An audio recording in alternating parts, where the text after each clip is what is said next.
First అంటే canal కేసెస్ని follow అవ్వండి. ఇది రాయకపోయినా మీకు అవుట్పుట్లో డిస్ప్లే అవుతుంది. ఓకే, ఇలా మీరు రాయకపోయినా అవుట్పుట్లో డిస్ప్లే అవుతుంది. అది సింటాక్టికల్ మిస్టేక్ కాదు. ప్రోగ్రామర్ రాసేటప్పుడు ఇది ఒక మెథడ్ అని ఈజీగా ఐడెంటిఫై చేసుకోవడానికి మనం ఏం చేస్తామనంటే ఫస్ట్ వర్డ్ ఏదైనా 2 words కానీ 3 words కానీ ఇలా ఉంటే ఫస్ట్ వర్డ్ ఏదైతే ఉందో అదంతా కూడా లోయర్ కేస్ లెటర్లోనే రాసుకుంటాం. ఇన్నర్ వర్డ్, అందులో ఇన్నర్ వర్డ్ ఏదైతే స్టార్ట్ అవుతుందో అంటే నెక్స్ట్ వర్డ్ ఏదైతే స్టార్ట్ అవుతుందో ఆ స్టార్ట్ అవుతున్నప్పుడు ఫస్ట్ క్యారెక్టర్ అప్పర్ కేస్ లెటర్లో రాసుకుంటాం. వీటిని మనం క్యానల్ కేసెస్ అని అంటాం. ఈ కేసెస్ అనేది ఫాలో అవ్వండి. ఎందుకనంటే ఒక ప్రొఫెషనల్ మీరు ఒక ప్రోగ్రామ్ రాస్తున్నారంటే కంపల్సరీ వీటిని ఫాలో అవ్వాలి. ఫర్ ఎగ్జాంపుల్ ఇంకొక వర్డ్ ఉంది ఇందులో, ఎగ్జాంపుల్ అని ఇంకొక వర్డ్ యాడ్ చేస్తున్నాను అనుకోండి. మళ్ళీ ఇన్నర్ వర్డ్ ఏదైతే ఉందో అందులో ఫస్ట్ క్యారెక్టర్ ఒక్కటి మాత్రం మనం అప్పర్ కేస్ లెటర్లో తీసుకోవాలి. దాంట్లో ఉండే ఫస్ట్ క్యారెక్టర్ ఏదైతే ఉందో ఆ ఫస్ట్ క్యారెక్టర్ని మనం అప్పర్ కేస్ లెటర్లో తీసుకోవాలి. నెక్స్ట్, ఇక్కడ మెథడ్ యొక్క ఆర్గ్యుమెంట్స్ ఉంటాయి. Okay, method name then method arguments.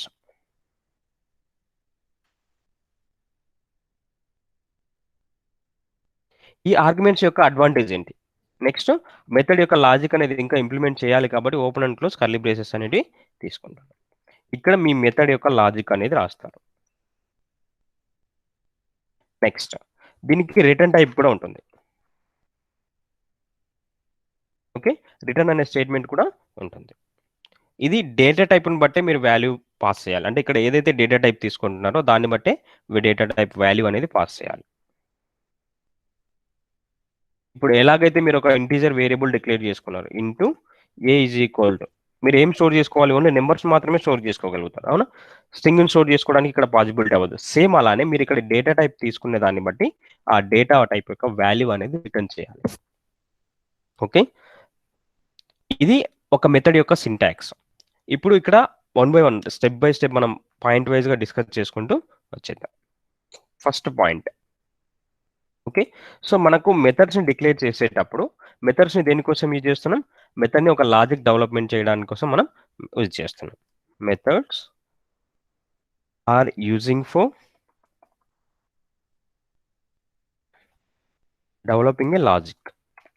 Okay, logics కోసం మనం వీటిని యూజ్ చేస్తాం. సెకండ్ పాయింట్, మెథడ్ నేమ్ రాసేటప్పుడు మీరు ఎప్పుడైతే వైడ్ అనే టైప్ తీసుకుంటారో, ఇక్కడ మనకి ఏవైతే మీరు ఇంతకుముందు ఇంటీజర్లో నార్మల్గా వేరియబుల్స్ రాసేటప్పుడు యూజ్ చేశారో primitive data types and non primitive data type కాకుండా అడిషనల్గా మనకు వైడ్ అనేది కూడా యూజ్ చేస్తాం. వైడ్ అంటే జనరల్గా మీనింగ్ నథింగ్ అని అర్థం. సో అంటే మీరు ఎప్పుడైతే ఒక మెథడ్ని తీసుకుంటున్నారో ఆ మెథడ్ యొక్క టైప్ వైడ్ అని ఇస్తే మీకు ఎలాంటి రిటర్న్ వాల్యూ అవసరం లేదు, అంటే రిటర్న్ స్టేట్మెంట్ అనేది ఉండదు. Okay, whenever you are using type as wide, no need of any return value.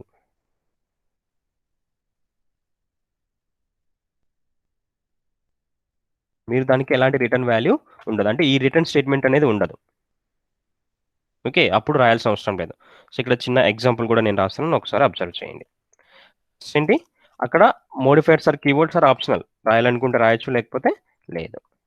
Okay, రాస్తున్నాను నేను పబ్లిక్ స్టాటిక్ వైడ్ 1 అనే మెథడ్ తీసుకుంటున్నాను. ఓకే, ఇక్కడ వితౌట్ ఆర్గ్యుమెంట్స్, విత్ ఆర్గ్యుమెంట్స్ రాయట్లేదు, వితౌట్ ఆర్గ్యుమెంట్స్ ఒక మెథడ్, అంటే దీనికి ఎలాంటి రిటర్న్ టైప్ అనేది అవసరం లేదు. రిమైనింగ్ ఎనీ డేటా టైప్ తీసుకున్నా ఎక్సెప్ట్ వైడ్, రిమైనింగ్ ఏ డేటా టైప్ తీసుకున్నా కంపల్సరీ మీకు రిటర్న్ స్టేట్మెంట్ అనేది ఉండాలి. సో ఆ రిటర్న్ స్టేట్మెంట్ కూడా లాస్ట్ స్టేట్మెంట్ అయి ఉండాలి. ఓకే, రిమైనింగ్ ఏ డేటా టైప్ తీసుకున్నా except void you taken any other data type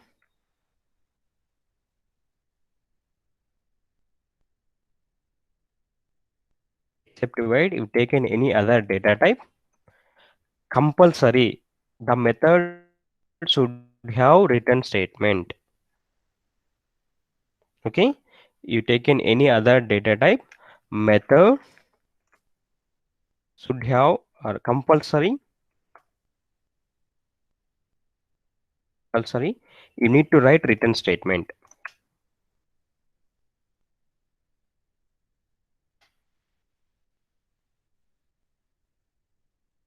మీరు కంపల్సరీగా రిటర్న్ స్టేట్మెంట్ అనేది రాయాలి. Next, return statement should be and last statement.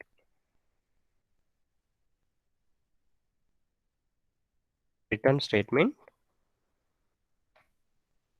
Should be and last statement.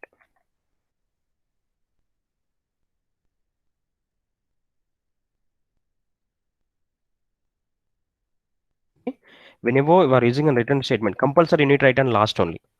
Okay, so here you taken public static void 1 taken. Okay, so మీకు సంబంధించిన మీ method సంబంధించిన logic ఏదైనా రాసుకోండి. Okay, for example ఇక్కడ మీరు variables declare చేసుకోవాలనుకున్నారు, declare చేసుకోండి. Okay, last statement అయి ఉండాలి. అంటే రిటర్న్ అనే స్టేట్మెంట్ మీరు ఏదైతే రాస్తున్నారో అది లాస్ట్ స్టేట్మెంట్ అయి ఉండాలి. కంపల్సరీగా అది లాస్ట్ స్టేట్మెంట్ అయి ఉండాలి. ఎప్పుడైతే మీరు ఒక రిటర్న్ స్టేట్మెంట్ రాస్తున్నారో ఆ రాసే స్టేట్మెంట్ లాస్ట్ అయి ఉండాలి. ఇది కూడా ఏంటి, వైడ్ రాస్తే అవసరం లేదు. ఎప్పుడైతే మీరు రిమైనింగ్ డేటా టైప్ తీసుకుంటున్నారో అప్పుడు మాత్రమే ఇవ్వాలి. అంటే ఇక్కడ ఇంటీజర్ తీసుకుంటే రిటర్న్ చేసేటప్పుడు ఇంటీజర్ వాల్యూనే రిటర్న్ చేయాలి. ఓకే, ఇప్పుడు ఇంతకుముందు మీకు ఒక ఎగ్జాంపుల్ చెప్పాను. ఒక వేరియబుల్లో మనం ఇంటీజర్ డేటా టైప్ తీసుకుంటే ఇక్కడ ఈ వేరియబుల్ ఇంటి తీసుకుంటే ఇంటి వాల్యూనే స్టోర్ చేసుకోగలుగుతాం. ఇక్కడ స్ట్రింగ్ స్టోర్ చేసుకోలేం కదా. విత్ ఇన్ డబుల్ కొటేషన్స్ లోపల దీన్ని స్టోర్ చేసుకుంటే ఏమవుతుంది, మనకి కంపైలేషన్ ఎర్రర్ వస్తుంది. String can not be converted into int అని. సేమ్ అలాంటి ఎర్రరే మనకి ఇక్కడ కూడా వస్తుంది. ఓకే, ఆ ఎర్రర్స్ అన్ని కూడా నేను మీకు చూపిస్తాను నెక్స్ట్. ఓకే, ఇక్కడ ఏ డేటా టైప్ అయితే తీసుకుంటున్నారో సేమ్ డేటా టైపే మనకు రిటర్న్ వాల్యూ కూడా ఉండాలి. సో మీ రిటర్న్ స్టేట్మెంట్ ఎప్పుడు కూడా లాస్ట్ స్టేట్మెంట్ అయి ఉండాలి. ఫర్ ఎగ్జాంపుల్ మీరు ఇలా తీసుకొని రిటర్న్ స్టేట్మెంట్ కంటే తర్వాత కూడా ఇంకేమైనా స్టేట్మెంట్స్ రాశారనుకోండి, కంపైలేషన్ ఎర్రర్ వస్తుంది. కంపల్సరీగా మీరు దాన్ని రిటర్న్ స్టేట్మెంట్ని ఫైనే తీసుకోవాలి.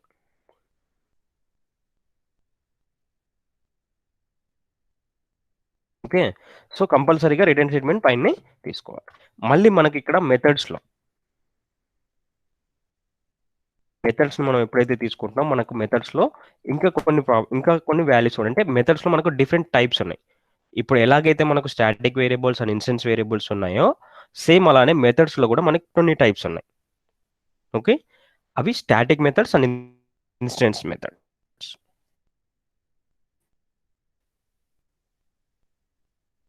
Methods are two types. Okay, one is an static method,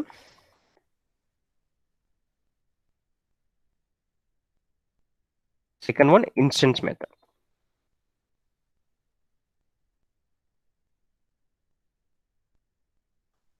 static method, instance method ఎందుకు మీకు ఇంపార్టెంట్ అంటే, ఎందుకు వీటి గురించి చెప్తున్నానంటే, ఇప్పుడు మీరు జస్ట్ ఒక మెథడ్ని డిక్లేర్ చేసుకున్నారు. ఆ డిక్లేర్ చేయడం వల్ల ఎలాంటి యూజ్ లేదు. కంపల్సరీ మీరు దాన్ని ఎక్కడొక చోట కాల్ చేస్తేనే దానికి ఉన్న ఇన్ఫర్మేషన్ అనేది మనకు అక్కడ డిస్ప్లే అవుతుంది. ఇప్పుడు ఫర్ ఎగ్జాంపుల్ మీరు ఇక్కడ ఇంటూ ఏ ఇంటూ బి అని కొన్ని వేరియబుల్స్ డిక్లేర్ చేసుకున్నారు. ఆ డిక్లేర్ చేసుకుని వాటిని సిస్టమ్ డాట్ అవుట్ ప్రింటర్లలో మీరు ప్రింట్ చేయకపోతే వాల్యూ ప్రింట్ అవుతుందా? ప్రింట్ అవ్వదు కదా. సేమ్ అలానే ఎప్పుడైతే మీరు ఒక మెథడ్స్ తీసుకున్నప్పుడు ఆ మెథడ్స్ని కాల్ చేసినప్పుడు ఇన్వోక్ అప్పుడు మాత్రమే అది మాకు డిస్ప్లే అవుతుంది. ఎప్పుడైతే మెథడ్స్లో టూ టైప్స్ ఉన్నాయి, static methods and instance methods. Static methods తీసుకున్నప్పుడు అంటే మీరు స్టాటిక్ వేరియబుల్స్ ఎన్ని వేస్లో మీరు కాల్ చేయొచ్చు. డైరెక్ట్గా క్లాస్ నేమ్తో కాల్ చేయొచ్చు, ఆబ్జెక్ట్ క్రియేట్ చేసి కాల్ చేయొచ్చు. సేమ్ అలానే మెథడ్ వేరియబుల్ యొక్క నేమ్ ఏదైతుందో ఆ వేరియబుల్ యొక్క నేమ్తో కూడా మనం కాల్ చేయొచ్చు. సేమ్ అలానే ఇక్కడ కూడా ఏదైనా ఒక మెథడ్ని మీరు డిక్లేర్ చేశారు అని అంటే ఆ డిక్లేర్ చేసిన మెథడ్ని మీరు 3 వేస్లో కాల్ చేయొచ్చు. ఒకటి, మీరు ఏదైతే క్లాస్ నేమ్ తీసుకున్నారో ఆ class name dot method name, ఇది ఒక ఆప్షన్ దాన్ని కాల్ చేసేటప్పుడు. నెక్స్ట్, ఆబ్జెక్ట్ ఏదైతే ఉందో ఒక ఆబ్జెక్ట్ క్రియేట్ చేసి కూడా మీరు ఆ మెథడ్ని కాల్ చేయొచ్చు. మీకు కావాలనుకుంటే మీరు ఆబ్జెక్ట్ని క్రియేట్ చేసి కూడా కాల్ చేయొచ్చు. ఇది సెకండ్ ఆప్షన్.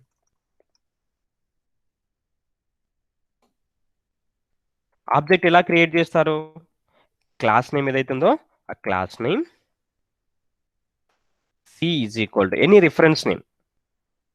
మీ రిఫరెన్స్ నేమ్ ఏది ఇవ్వాలనుకుంటున్నారో ఆ రిఫరెన్స్ నేమ్ ఇవ్వండి. ఇక్కడ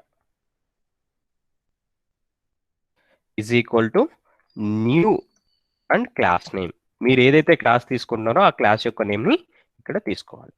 నెక్స్ట్, కాల్ చేసేటప్పుడు ఎలా కాల్ చేస్తున్నాం? రిఫరెన్స్ నేమ్ డాట్, అంటే ఇక్కడ ఆబ్జెక్ట్ యొక్క రిఫరెన్స్ నేమ్ ఏదైతే ఆ reference name dot method name.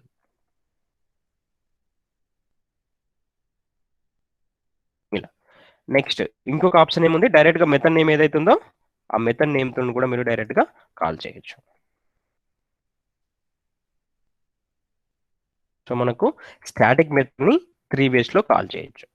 అదే ఇన్స్టెన్స్ మెథడ్స్ అయితే ఇన్స్టెన్స్ వేరియబుల్స్ ని కంపల్సరీగా ఆబ్జెక్ట్ ఉంటేనే మనకు అందులో సేమ్ అలానే ఇక్కడ కూడా ఇన్స్టెన్స్ మెథడ్స్ అన్ని కూడా ఇన్స్టెన్స్ టైప్ కంపల్సరీగా వీటికి ఆబ్జెక్ట్ అనేది ఉంటేనే మనం వీటిని కాల్ చేయగలుగుతాం. సో సేమ్ ఇక్కడ కూడా class name and reference name is equal to new class name. Reference name మీరు ఏదైతే రిఫరెన్స్ నేమ్ ఇవ్వాలనుకుంటున్నారో ఆ reference name dot method name. అప్పుడు ఆటోమేటిక్గా ఆ మెథడ్ కాల్ అవుతుంది. ఆ మెథడ్లో మీరు ఏవైతే స్టేట్మెంట్స్ రాస్తున్నారో వాటిని తీసుకుంటాం. ఇక్కడ ఎప్పుడైతే మీరు రిటర్న్ స్టేట్మెంట్ ఇస్తున్నారో ఆ రిటర్న్ చేసినప్పుడు ఆ వాల్యూ అనేది ఇందులో స్టోర్ అయి ఉంటుంది. ఓకే, మీరు ఎలాంటి వాల్యూ రిటర్న్ చేయట్లేదు, అప్పుడు నార్మల్ ఏ వాల్యూ ఉండదు. బయట మీరు తీసుకున్న డేటా టైప్ని బట్టి వాటికి డిఫాల్ట్ వాల్యూ ఏదైతే ఉందో ఆ వాల్యూ అనేది వచ్చేస్తుంది. ఓకే, సో ఇక్కడ సిస్టమ్ డాట్ అవుట్ ఉంటుంది. మళ్ళీ మీరు కావాలనుకుంటే ఈ మెథడ్ నుంచి వచ్చిన రిటర్న్ వాల్యూని ఒక వేరియబుల్లో కూడా స్టోర్ చేసుకోవచ్చు. 50 అనేది ఒక వాల్యూ కదా, సేమ్ దాన్ని కూడా మీరు ఒక వేరియబుల్లో కూడా వాటిని స్టోర్ చేసుకోవచ్చు. ఎలా అంటే ఇప్పుడు ఫర్ ఎగ్జాంపుల్ ఒక స్టాటిక్ వేరియబుల్ స్టాటిక్ మెథడ్స్ని మీరు కాల్ చేస్తున్నారు అనుకోండి. కాల్ చేసేటప్పుడు ఒక వేరియబుల్లో దాన్ని స్టోర్ చేసుకోవాలనుకుంటున్నారు. సో మెథడ్ రిటర్న్ వాల్యూ అనే ఒక వేరియబుల్ తీసుకున్నారు. ఓకే, ఈ వేరియబుల్ లోపల ఆ మెథడ్ని కాల్ చేస్తే సరిపోతుంది. మెథడ్ నేమ్ ఏదైతే ఉందో ఆ మెథడ్ నేమ్ తీసుకుంటే అప్పుడు ఏమవుతుందనంటే ఈ మెథడ్ లోంచి మీరు ఏదైతే రిటర్న్ చేస్తున్నారో ఆ రిటర్న్ చేసిన వాల్యూ అనేది ఇందులో స్టోర్ అయి ఉంటుంది. అంటే మెథడ్ రిటర్న్ వాల్యూ 50 కాబట్టి ఆ 50 అనేది ఇందులో స్టోర్ అయి ఉంటుంది. Okay, so next method with arguments. మీరు ఇప్పుడు మెథడ్ని ఎలా డిక్లేర్ చేయాలో తెలుసుకున్నారు, వాటిని ఎందుకు యూజ్ చేస్తున్నారో తెలుసుకున్నారు. సో వాటితో పాటు మనకు ఒక మెథడ్కి డైనమిక్గా వాల్యూస్ని పాస్ చేయాలి అంటే మనకి ఆర్గ్యుమెంట్స్ అనేవి అవసరం. సో ఆర్గ్యుమెంట్స్ అనేది చాలా important. Next point method with arguments.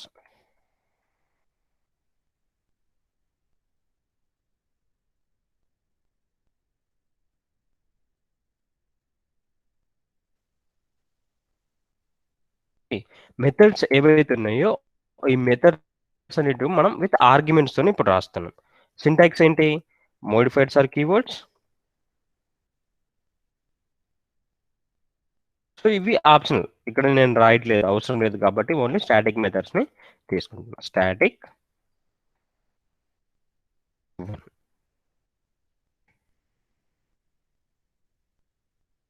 So ఇక్కడ మీరు ఆర్గ్యుమెంట్స్ అనేది డేటా టైప్ ఉండాలి. ఆర్గ్యుమెంట్స్ అనేది కూడా ఒక వేరియబులే. ఓకే, అది కూడా ఒక ఇన్ఫర్మేషన్ స్టోర్ చేసుకోవడానికి మనం యూజ్ చేస్తున్నాం. ఫర్ ఎగ్జాంపుల్ ఇక్కడ మీరు ఎన్ నెంబర్ ఆఫ్ ఆర్గ్యుమెంట్స్ని ఇక్కడ పాస్ చేయొచ్చు. అంటే ఫస్ట్ డేటా టైప్ అనేది important. Data type and argument name. మీరు ఏదైతే ఆర్గ్యుమెంట్ అనుకుంటున్నారో ఆర్గ్యుమెంట్ యొక్క name.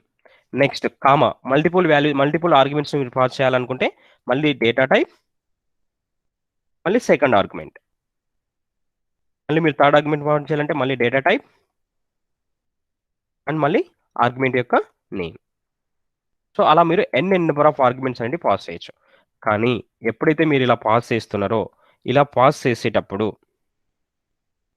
Okay, N number of arguments మీరు ఎప్పుడైతే పాస్ చేస్తున్నారో అలా పాస్ చేసినప్పుడు ఒక ప్రాబ్లం ఉంది. మీరు ఇక్కడ ఎన్ అయితే ఆర్గ్యుమెంట్స్ తీసుకుంటున్నారో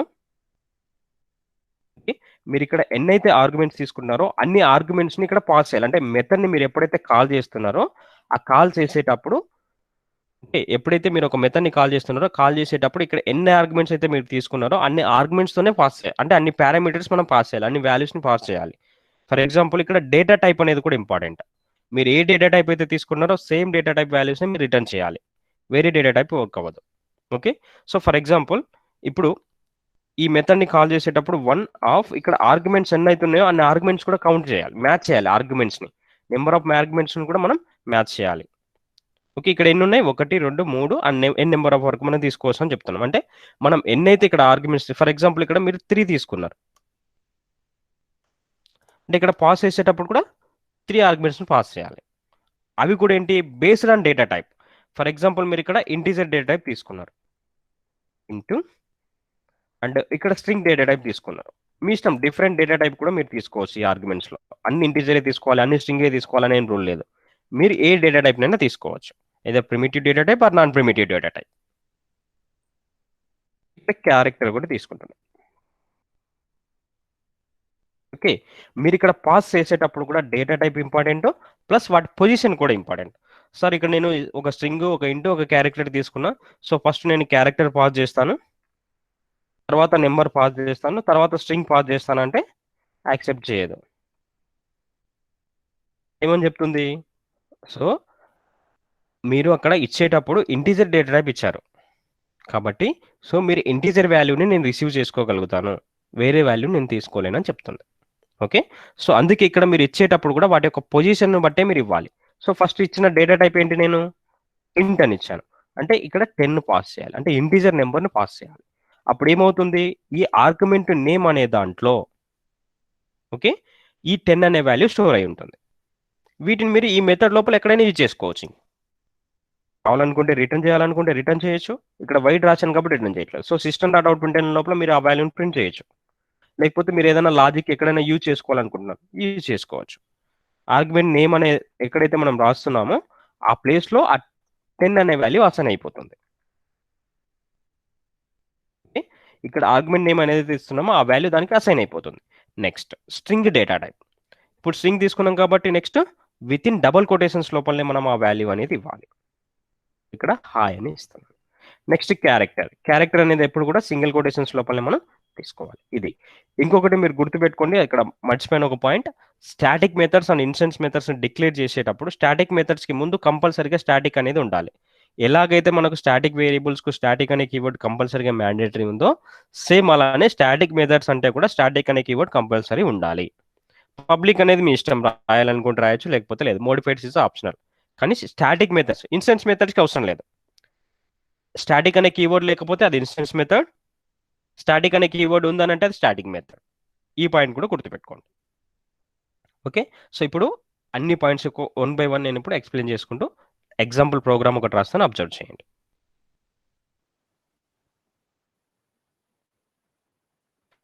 ఫస్ట్ మీరు ఒక మెథడ్ తీసుకోవాలి, ఫస్ట్ మీరు ఒక క్లాస్ తీసుకోవాలి. కంపల్సరీగా మన క్లాస్ అనేది ఇంపార్టెంట్. క్లాస్ ఎగ్జాంపుల్, మనకు కంపల్సరీగా మెయిన్ మెథడ్ అనేది important. Public static void main. ఇందులో మీరు తీసుకునే string args. Okay, public static void main string args. ఇక్కడ మెథడ్స్ని ఎప్పుడు కూడా ఒక మెథడ్ లోపల ఇంకో మెథడ్ని ఎప్పుడు రాయకూడదు. మెథడ్ని రాయాలనంటే కంపల్సరీగా మెథడ్కి బయట మాత్రమే రాసుకోవాలి. మెథడ్ లోపల వాటిని కాల్ చేస్తాం, మెథడ్కి బయట వాటిని డిక్లేర్ చేసుకున్నాం. అంటే క్లాస్ లోపల డిక్లేర్ చేయాలి. ఎప్పుడు కూడా ఒక మెథడ్ లోపల ఇంకో మెథడ్ని డిక్లేర్ చేయకూడదు.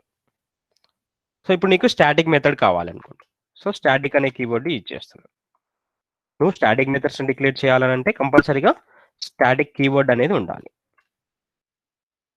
First static, then data type. మీరు ఏ డేటా టైప్ ఇవ్వాలనుకుంటున్నారు, ఇంటి ఇవ్వాలనుకుంటున్నారా, లేకపోతే స్ట్రింగ్ ఇవ్వాలనుకుంటున్నారా, లేకపోతే బయట ఇవ్వాలనుకుంటున్నారా, మీ ఇష్టం, మీ అవసరాన్ని బట్టి. సో నాకు ఈ మెథడ్ నుంచి ఎలాంటి రిటర్న్ వాల్యూ ఇవ్వట్లేదు, నేను జస్ట్ ఈ మెథడ్లో ఉన్నవి ప్రింట్ అయితే చాలు, లేకపోతే ఈ మెథడ్లో ఉన్న లాజిక్ కంప్లీట్ అయితే చాలు నాకు అనుకున్నప్పుడు వైడ్ డేటా టైప్ తీసుకోండి. లేదు నాకు ఒక ఇంటీజర్ వాల్యూ రిటర్న్ అవుతుంది, ఏదో ఒక నెంబర్ రిటర్న్ అవుతుంది, సో అనుకున్నప్పుడు ఇంట్ అని తీసుకోండి. ఇంటూ మెథడ్ యొక్క నేమ్ 1 అని ఇస్తాను.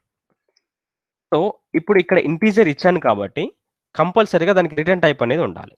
రిటర్న్ టైప్ లేకపోతే ప్రాబ్లం అవుతుంది. సో మీకు అదే చెప్పాను. ఫస్ట్ పాయింట్ ఏం చెప్పాను, సింటాక్స్ కంప్లీట్ అయిపోయిన తర్వాత డేటా టైప్ గురించి నేను మాట్లాడాను. వైడ్ కాకుండా రిమైనింగ్ ఏ డేటా టైప్ ఇచ్చినా మనకు ప్రాబ్లమే. సో ఫర్ ఎగ్జాంపుల్ ఇక్కడ ఇంకో మెథడ్ తీసుకుంటున్నా, స్టాటిక్ వైడ్ 2. ఓకే, దీనికి ఎలాంటి రిటర్న్ స్టేట్మెంట్ రాయట్లేదు. ఓకే, ఇప్పుడు ఒకసారి కంపైలర్ సేవ్ చేసి రన్ చేస్తున్నాను, ఒకసారి అబ్జర్వ్ చేయండి.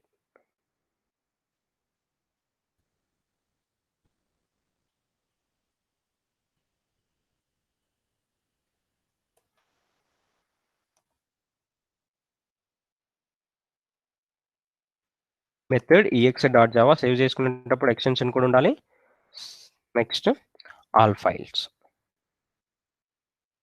నెక్స్ట్ కమాండ్ ప్రాంప్ట్ ఓపెన్ చేసి ఫస్ట్ మనం ఎక్కడైతే సేవ్ చేసుకుంటున్నామో ఆ లొకేషన్ ఫస్ట్ చేసుకోవాలి. సో అక్కడ ఆల్రెడీ ఫోల్డర్స్ ఓపెన్ చేసి ఉన్నాయి కాబట్టి ఆ ఫోల్డర్స్ని క్లోజ్ చేసేస్తాను. నెక్స్ట్ జావా పీజిఎం అనే ఫోల్డర్లో ఉంది కాబట్టి జావా పీజిఎం. నెక్స్ట్ నిట్ 1 అనే దాంట్లో నేను దాన్ని స్టోర్ చేస్తాను. So neat 1.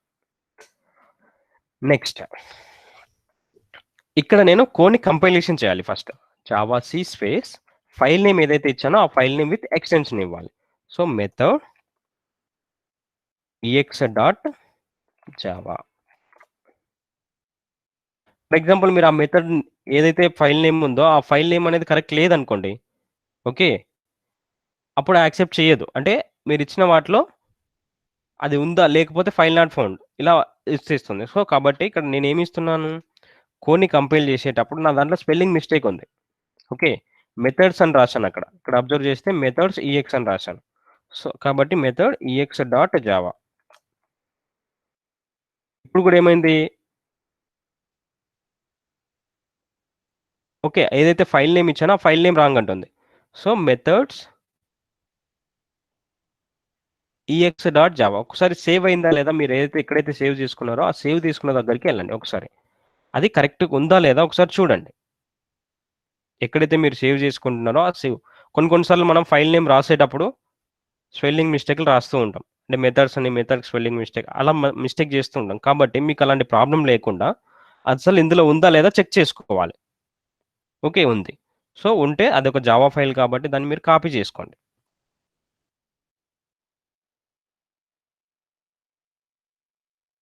ఓకే, కాపీ చేసుకొని డైరెక్ట్గా ఇక్కడ పేస్ట్ చేసుకోండి. .java.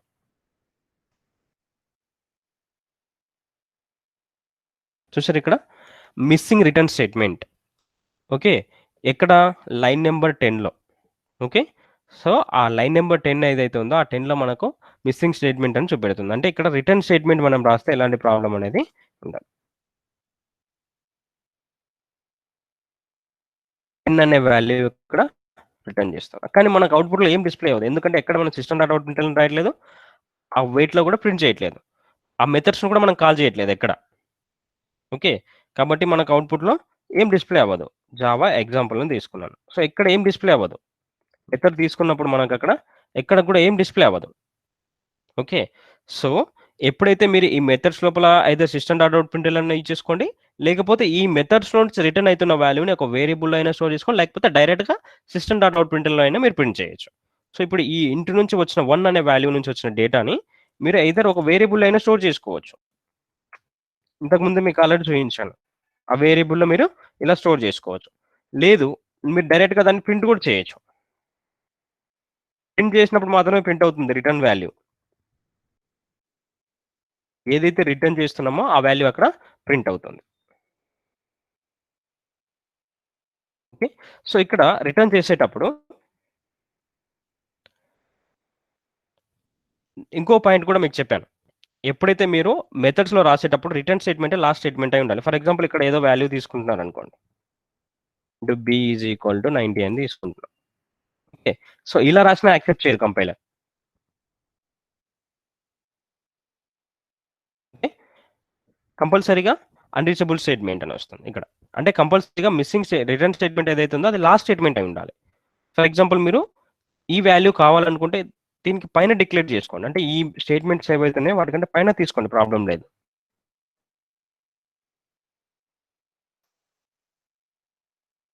ఓకే, మీకు ఎలాంటి ఎర్రర్ రాదు, ప్రాబ్లం కూడా ఏముండదు. సో ఇప్పుడు నేను వాటిని ప్రింట్ చేస్తున్నాను. జావా స్పేస్ ఎగ్జాంపుల్ 10 అనే వాల్యూ మనకు ప్రింట్ అయింది. ఫర్ ఎగ్జాంపుల్ నేను ఈ 10 అనే వాల్యూకి డైరెక్ట్ కాల్ చేస్తాను, సిస్టమ్ డాట్ అవుట్ ప్రింటర్లో ప్రింట్ చేయట్లేదు. Okay, system dot out printer అని కాకుండా డైరెక్ట్గా కాల్ చేస్తాను. సో మనకి ఎలాంటి వాల్యూ అనేది ప్రింట్ అవ్వదు, ఎందుకంటే మెథడ్ లోపల కూడా మనం ఎక్కడ సిస్టమ్ డాట్ అవుట్ ప్రింటర్ అని రాయట్లేదు. మనకి ఏం వాల్యూ అనేది ప్రింట్ అవ్వదు, ఎందుకంటే మనం ఎక్కడ కూడా సిస్టమ్ డాట్ అవుట్ ప్రింటర్లో రాయట్లేదు. ఈ రిటర్న్ అవుతున్న వాల్యూ మీకు కావాలి అని అంటే కంపల్సరీగా మీరు అందులో రాసుకోవాలి. లేదు, ఇందులో ఉన్న ఏదైనా మీరు సిస్టమ్ డాట్ అవుట్ ప్రింటర్లో రాస్తే ఆ వాల్యూ ప్రింట్ అయిపోతుంది. కానీ మీరు రిటర్న్ చేస్తున్న వాల్యూ ఏదైతే ఉందో దాన్ని ప్రింట్ చేయాలంటే ఏదర్ మీరు వాటిని ఏదర్ వేరియబుల్కైనా స్టోర్ చేసుకుని అయినా ప్రింట్ చేయండి, లేకపోతే డైరెక్ట్గా అయినా ప్రింట్ చేసుకోండి.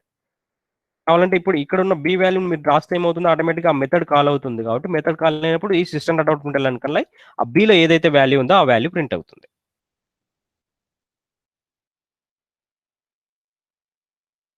ఓకే, సో ఆ బిలో ఏదైతే వాల్యూ ఉందో ఆ వాల్యూ అనేది మనకు అక్కడ ప్రింట్ అవుతుంది.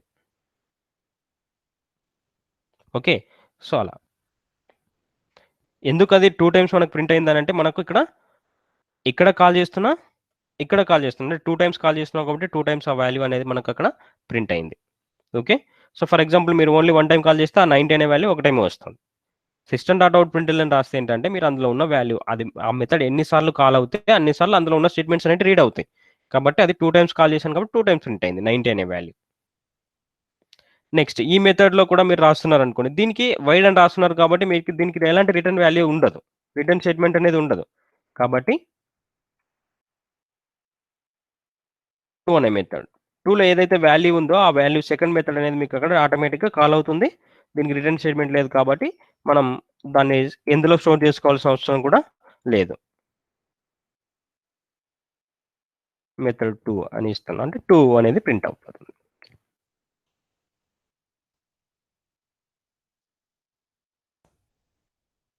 ఓకే, సో ఇలా ఇవి స్టాటిక్ మెథడ్స్ని ఇలా రాస్తున్నాం. అదే ఇన్స్టెన్స్ మెథడ్స్ అంటే ఈ స్టాటిక్ అనే కీవర్డ్ ఉండదు. ఓకే, నెక్స్ట్ ఇంకో ప్రోగ్రామ్, సపరేట్ ప్రోగ్రామ్ రాద్దాం, మెథడ్స్ విత్ ఆర్గ్యుమెంట్స్. మీరు ఆర్గ్యుమెంట్స్ తీసుకున్నప్పుడు ఎలాంటి ప్రాబ్లం వస్తుంది, సో ఆర్గ్యుమెంట్స్ మీరు ఎక్కడెక్కడ యూజ్ చేసుకోవచ్చు. ఆ ఆర్గ్యుమెంట్స్ని just treated like local variables, అంటే ఆ మెథడ్ లోపల మాత్రం మీరు యూజ్ చేసుకోవచ్చు. ఓకే,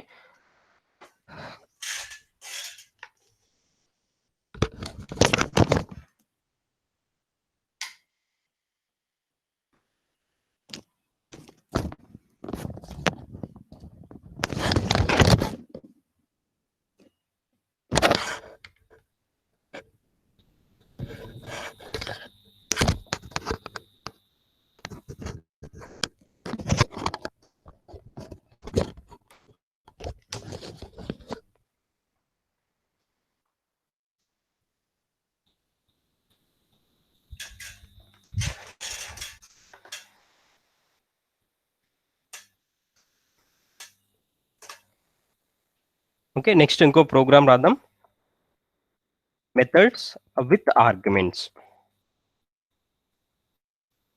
వింటున్నారు కదా అందరూ?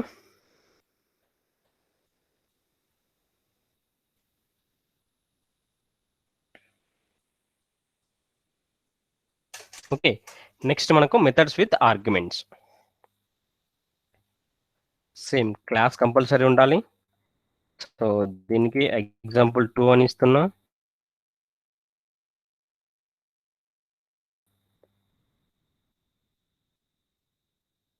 నెక్స్ట్ ఇక్కడ main method public static void main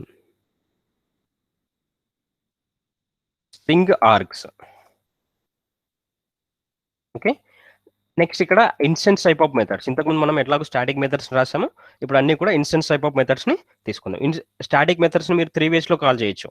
ఎలాగైతే మీరు ఇంతకుముందు వేరియబుల్స్ ఎలా అయితే చూసానో అలా మీరు అన్ని వేస్లో కాల్ చేయొచ్చు మెథడ్స్ని. ఆబ్జెక్ట్ క్రియేట్ చేసి కాల్ చేయొచ్చు. సో వాటిని కూడా ఒక ఎగ్జాంపుల్ రాస్తాను, ఇక్కడ అబ్జర్వ్ చేయండి. So direct only method name ఏదైతుందో ఆ మెథడ్ నేమ్తో కాల్ చేస్తున్నాం. కావాలనుకుంటే మీరు క్లాస్ నేమ్ ఏదైతుందో ఆ క్లాస్ నేమ్తో కూడా దీన్ని కాల్ చేయొచ్చు, ప్రాబ్లం ఏమి ఉండదు. నెక్స్ట్ కావాలనుకుంటే మీరు ఆబ్జెక్ట్ని క్రియేట్ చేసుకొని ఆబ్జెక్ట్ నేమ్ త్రూ కూడా మీరు కాల్ చేసుకోవచ్చు. Example is equal to new example. Okay, ఆ మెథడ్ని మీరు 3 వేస్లో కాల్ చేసుకోవచ్చు. వన్ స్టాటిక్ మెథడ్స్ని అన్ని ఆప్షన్స్ ఉన్నాయి మనకి. సేమ్ ఎలాగైతే మనం ఇన్స్టెన్స్ వేరియబుల్స్ ఎలాగైతే స్టాటిక్ వేరియబుల్స్ ఎలాగైతే కాల్ చేస్తున్నామో సేమ్ అలాగే ఇన్స్టెన్స్ స్టాటిక్ మెథడ్స్ని కూడా అలానే కాల్ చేసుకోవచ్చు. నెక్స్ట్, సో ఇప్పుడు ఇన్స్టెన్స్ టైప్ ఆఫ్ మెథడ్స్ తీసుకుంటాం. ఇంటూ 1. ఓకే, ఇప్పుడు నేను ఇన్పుట్ నుంచి ఏవైతే వాల్యూస్ ఈ మెథడ్కి పాస్ చేస్తున్నానో వాటిని నాకు రిటర్న్ సమ్ వాల్యూస్ పాస్ చేయాలి. వాటిని సమ్ చేసి అందులో ఉన్న వాల్యూస్ ఏంటో నాకు ప్రింట్ చేయాలి. సో అలాంటప్పుడు మనకంటే మెథడ్కి ఏవైతే డైనమిక్ మీరు వాల్యూస్ పాస్ చేయాలనుకున్నారో అలాంటి సిచ్యువేషన్లో మనకు ఈ ఆర్గ్యుమెంట్ అనేది వస్తుంది. సో ఇక్కడ first parameter first argument are number 1 అని తీసుకుంటున్నాం. వేరియబుల్ యొక్క నేమ్, ఇక్కడ ఆర్గ్యుమెంట్ యొక్క name number 1. Next into number 2 రెండు కూడా ఇంటీజర్సే. ఓకే. ఎందుకంటే నాకు అడిషన్ అవ్వాలి కాబట్టి. ఇక్కడ రిటర్న్ చేసేటప్పుడు number 1 plus number 2. Okay. Number 1 plus number 2. అప్పుడు ఏమవుతుంది? ఈ మెథడ్ కాల్ అయినప్పుడు రిటర్న్ చేసే వాల్యూ ఈ రెండిట్లో ఏదైతే వాల్యూ ఉందో వాటిని అడిషన్ చేసి ఇచ్చేస్తుంది. డైరెక్ట్‌గా కూడా మీరు రాయొచ్చు. లేదనుకుంటే ఓకే. ఇక్కడ సమ్ అనే ఒక వేరియబుల్ తీసుకోండి. లోకల్ వేరియబుల్ అవుతుంది అది. Some is equal to addition చేసి ఆ వేరియబుల్‌లో ఉన్న వాల్యూని రిటర్న్ చేసుకోవచ్చు. ఇలా కూడా మీరు చేయొచ్చు. Okay.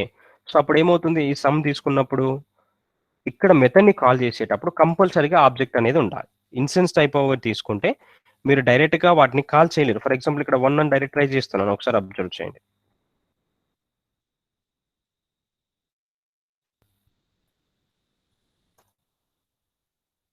Method ex2 dot Java. Save. Next compile చేయండి. సో, ప్రీవియస్ ఏదైతే ఉందో వాటన్నిటిని కూడా ఎరేజ్ చేస్తున్నా. సిఎల్ఎస్ వాడితే ఏమవుతుందంటే ప్రీవియస్ ఏవైతే ఓపెన్ చేసామో అవన్నీ కూడా క్లోజ్ అయిపోతాయి. Next javac space file name ఏదైతే ఉందో ఆ ఫైల్ నేమ్ విత్ ఎక్స్టెన్షన్. చూడండి. So, method in a class given type 1. So, required int ఇంకో ప్రాబ్లం కూడా ఉంది ఇక్కడ. ఏంటి? No argument. ఇక్కడ ఆర్గ్యుమెంట్స్ కూడా పాస్ చేయాలి. అవి ఏ టైప్ కూడా మనకు మెన్షన్ చేస్తుంది. ఫస్ట్ ఆర్గ్యుమెంట్స్ ప్రాబ్లం ఉంది కాబట్టి ఆర్గ్యుమెంట్స్ కూడా ఫర్ ఎగ్జాంపుల్ మీరు ఇక్కడ 10, 20 అనేది కూడా పాస్ చేస్తున్నారు. సేవ్.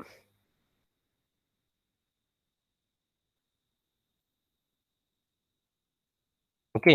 సో, మెథడ్‌ని ఎప్పుడైతే మీకు స్టాటిక్ కాంటెక్స్ట్‌లో ఆబ్జెక్ట్ చేయలేను అని అంటుందంటే మీరు తీసుకున్నది ఇన్స్టెన్స్ టైప్ ఆఫ్ మెథడ్స్. ఆ ఇన్స్టెన్స్ టైప్ ఆఫ్ మెథడ్స్‌ని కంపల్సరీగా వాటికి ఆబ్జెక్ట్ ఉండాలని మనకి ఇక్కడ మెన్షన్ చేస్తుంది. ఫర్ ఎగ్జాంపుల్ మీరు దీనికి ఎగ్జాంపుల్2 క్లాస్ నేమ్ ఏంటి? ఎగ్జాంపుల్2 కాబట్టి ఎగ్జాంపుల్2 ఈజ్ ఈక్వల్ టు న్యూ ఎగ్జాంపుల్2. మీరు ఏదైతే క్లాస్ యొక్క నేమ్ ఇస్తున్నారో ఆ క్లాస్ నేమ్‌కి క్రియేట్ చేయాలి. నేను ఇప్పుడు ఎగ్జాంపుల్2 అని రాసాను. మీరు ఎగ్జాంపుల్2 రాయాలని లేదు. ఇక్కడ క్లాస్ నేమ్ మీరు ఏదైతే తీసుకుంటున్నారో ఆ క్లాస్ నేమ్‌ని అక్కడ రాసుకోవాలి. 10, 20. సో, ఇలా రాసినా మనకు ఎప్పుడు e.1. ఇంకో ప్రాబ్లమ్ ఫర్ ఎగ్జాంపుల్ మీరు ఇక్కడ తీసుకునేటప్పుడు 2 ఆర్గ్యుమెంట్స్ తీసుకున్నారు. పాస్ చేసేటప్పుడు ఓన్లీ ఒక ఆర్గ్యుమెంట్ మాత్రమే పాస్ చేస్తున్నారు. ఓకే. సో, అప్పుడు కూడా మీకు కంపైలేషన్ ఎర్రర్ అనేది వస్తుంది. ఎన్నైతే ఆర్గ్యుమెంట్స్ తీసుకున్నారో అన్ని వాల్యూస్ అనేవి అంటే అన్ని పారామీటర్స్ అనేవి మనం పాస్ చేయాలి. సో, ఇక్కడ చూడండి. రిక్వైర్డ్ ఇంటూ అంటే integer data type integer data బట్టి ఉన్న వాల్యూస్ కావాలి నాకు. కానీ ఏమొచ్చిందని చెప్తుంది. ఫౌండ్ అంటే మీనింగ్ ఏంటి? వచ్చిందా? ఏమొచ్చిందని. ఓన్లీ ఒక వాల్యూ మాత్రమే నాకు రిసీవ్ అయిందని చెప్తుంది. సో, కాబట్టి మీరు ఇక్కడ ఇంకో వాల్యూని కూడా యాడ్ చేసుకోండి. So, save this program and then run.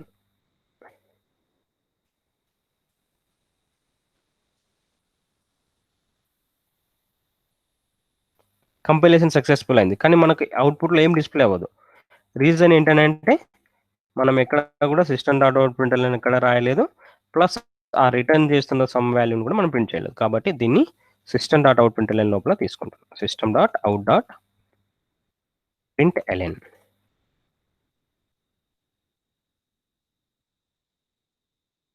Okay. Save this program and run once again.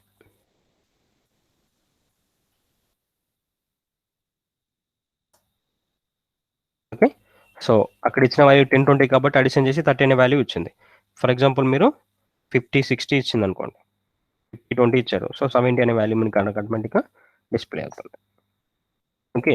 So, దానికి ముందు మీరు ఏమైనా టెక్స్ట్ కూడా డిస్‌ప్లే చేసుకోవాలని అనుకుంటే ఈ మెథడ్‌కి ముందు కూడా మీరు కావాలనుకుంటే డిస్‌ప్లే చేసుకోవచ్చు. సమ్ ఈజ్ ఈక్వల్ టు అని చెప్పేసి. ఓకే. సో, ఇలా మీరిప్పుడు నేను ఓన్లీ ఇంటీజర్ డేటా టైప్ మాత్రమే రాస్తున్నా. మీరు ఎగ్జాంపుల్ రాసేటప్పుడు, ప్రాక్టీస్ చేసేటప్పుడు అన్ని డేటా టైప్స్ ఉండాలి. స్ట్రింగ్ ఉండాలి, ఇంట్ ఉండాలి, ఫ్లోట్ ఉండాలి, డబుల్ ఉండాలి, బూలియన్ ఉండాలి. ఓకే. అన్ని డేటా టైప్స్‌ని ఇక్కడ రాసి మీరు డిస్‌ప్లే చేయాలి. స్టాటిక్ మెథడ్స్ రాయండి, ఇన్స్టెంట్ మెథడ్స్ రాయండి. సో, నెక్స్ట్ ఇంకోటేంటంటే addition, subtraction, division, multiplication. Okay. మల్టిప్లికేషన్‌కి మాత్రం ఇక్కడ స్టార్ యూజ్ చేస్తాం. రిమైనింగ్ వాటికన్నిటి జనరల్‌గా మనం మ్యాథమెటికల్ ఆపరేషన్స్ ఎలా అయితే చేస్తామో సేమ్ అలానే చేస్తాం. ఒకవేళ దీన్ని మల్టిప్లికేషన్ కావాలంటే ఇక్కడ స్టార్‌ని యూజ్ చేస్తాం. ఓకే. సో, అన్నిటి ప్రోగ్రామ్స్‌కి మీరు రాయాలి. Addition, subtraction, division, multiplication. మిగతా వాటికి కూడా అన్ని మెథడ్స్‌ని రాయండి. ఒకే ప్రోగ్రామ్‌లోనే ఉండాలి అన్నీ కూడా. ఫస్ట్ సెపరేట్‌గా ప్రాక్టీస్ చేసి నెక్స్ట్ అన్నీ ఒకటే దాంట్లో రాయండి. ఓకే. మీకు ఇంకేమన్నా డౌట్స్ ఉన్నాయా?